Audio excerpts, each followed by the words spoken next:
Görüyorsunuz bu bebek çok kritik bir durumda, zavallı. Bunlar mekanikal ventilatörle bağlı. Tabii ki tüm bölüm şimdi güneş levhalıyla güneşte enerji alıyor. Yani Allah'a yalvarıyoruz. Güneş biraz daha sıcaklasın, daha olsun bu bebekler için. Gerçekten durum çok zor. Görüyorsunuz cihazlar, alarm halinde. Çok kritik bebekler.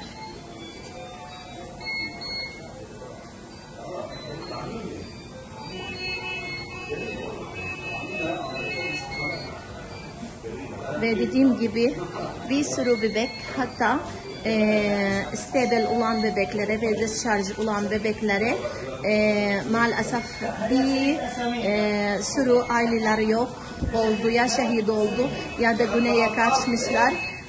Bu bebeklere kimse ziyaret eden yok.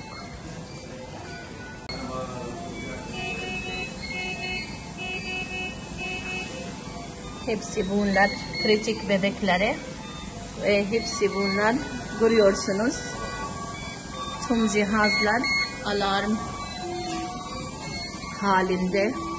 Çünkü hepsi güneş levhalılığıyla şimdi bağlı.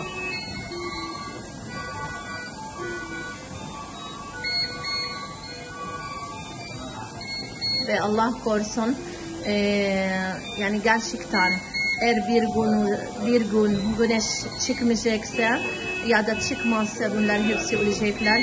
Çünkü akaryakıt hiç girmedi ve girmiyor ve bu bölümde hiç akaryakıt yok. Enerji hep levhalarla bu cihazlara bağlı. Güneş levhalarıyla. Bu sabah biz yoğun bakım, yeni doğan yoğun bakımdayız.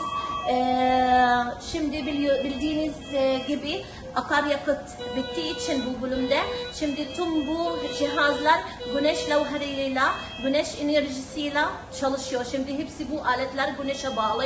Allah inşallah güneş çok yansısın bu çocuklar için.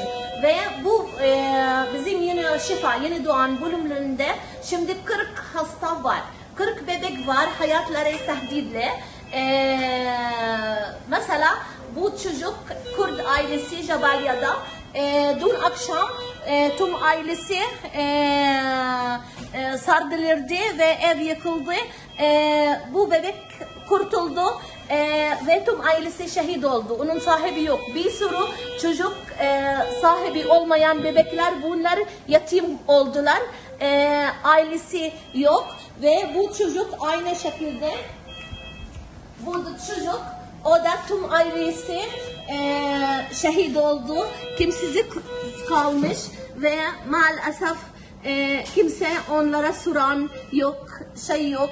Yukarıdaki bölümde de aynı şekilde birkaç çocuk stabil olduğu halde, discharge olması olduğu halde çıkartamıyoruz. Çünkü kimse ona sormuyor.